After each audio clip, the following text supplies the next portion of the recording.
Welcome to News TT. If you've tried to get between Trinidad and Tobago in the last year and a half, you know the pain both citizens and tourists alike are feeling. So with that in mind, here are 10 facts about the sea bridge fiasco. Fact 1. The collapse of the Trinidad to Tobago sea bridge began when the superfast Gallian pulled out of our waters because the Keith Rowley administration refused to sign an 18-month promise contract for the vessel.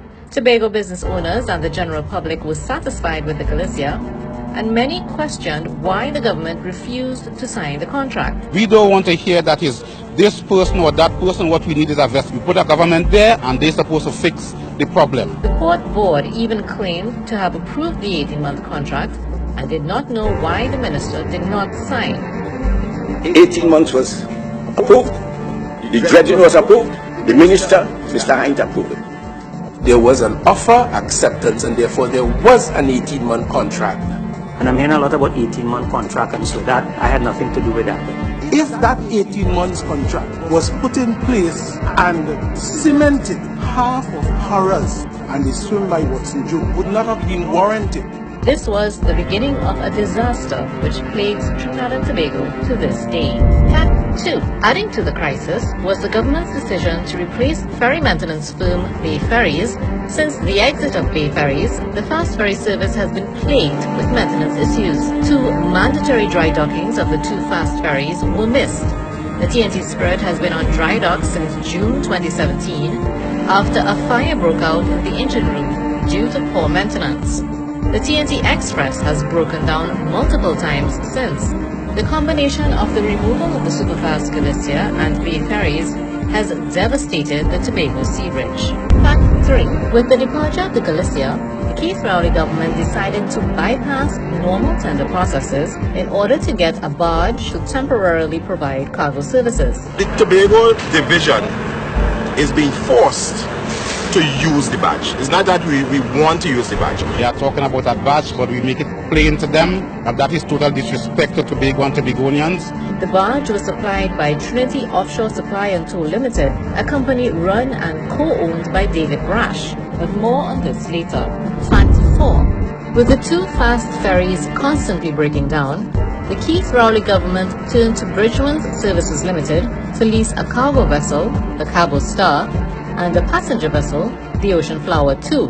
When the contract was signed with Bridgman's, they did not own either vessel. This was the first time the company had gotten into the ferry leasing business. TV6 News contacted Tanel Hino, the technical manager of Bridgman Services Group, with their other loan officer in Estonia, who admitted they were just getting their feet wet in the ferry business. It was later shown that the company's Canadian offices were abandoned. Further digging revealed that there were also a similar problem with Bridgman's Trinidad Limited, which initial registration revealed had only been formed unbelievably on June 15, 2017.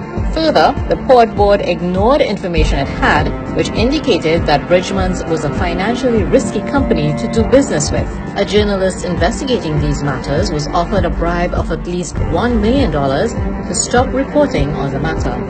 I have people who witnessed it where somebody came up to me at a function and said, let's make this all go away, I'll write you a check tomorrow, because they said that they were a very close friend of one of the government officials.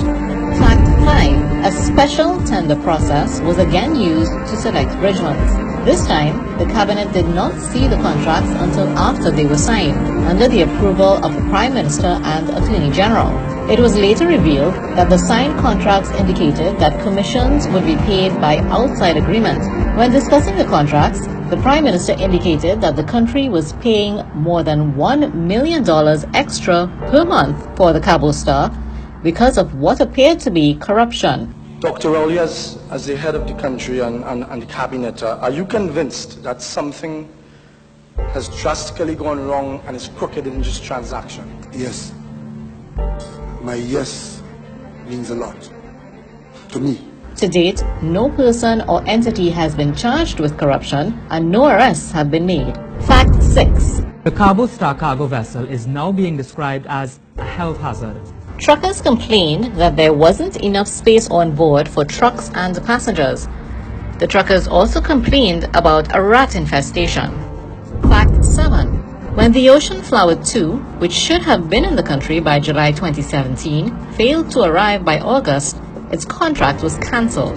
It was only after Chief Engineer Brandon Powder's report on the Ocean Flowers 2 faulty engines and other mechanical problems in Panama that the Port Authority cancelled the contract with Richmond's. Fact 8. In November 2017, Prime Minister Keith Rowley appointed 4 PNM ministers to find a new ferry. The port board and tender rules were bypassed as NIDCO carried out the minister's instructions.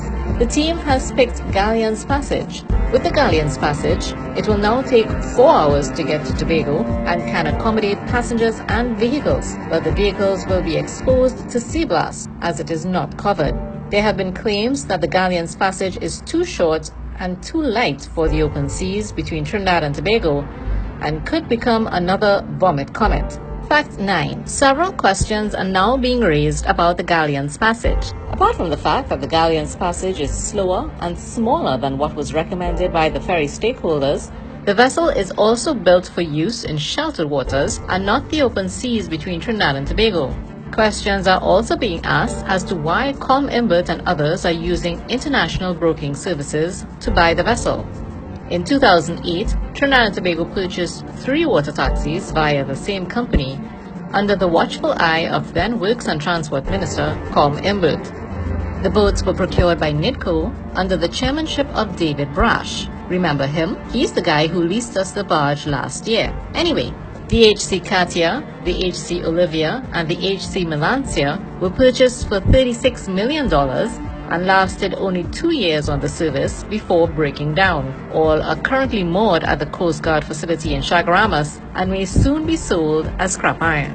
Fact 10. To date, no clear assessment has been done on the impact on Tobago's economy of the collapse of the sea bridge over the past 18 months. Chairman of the Inter-Island Transport Committee of the Tobago Chamber, Diane Haddad, has described the sea bridge collapse as a criminal act against the people of Tobago. It's about time Tobagonians get up and stand up for what's theirs. That's my position. In the last week, Tobago hotels faced massive cancellations because of the collapse of the passenger ferry service. I feel like it's a circus we're running and all we have is a bunch of clowns. We have not gotten the other acts together. It's only the clowns performing. The chairman of PNM Tobago and THA Chief Secretary Kelvin Charles has been reserved to the point of silence on the issue of the sea bridge and its impact on Tobagonians. And the ferry saga continues. If you had the ear of the Minister of Transport this morning, what would you tell Rohan? You don't want to hear it on television. Don't forget to like and share this video.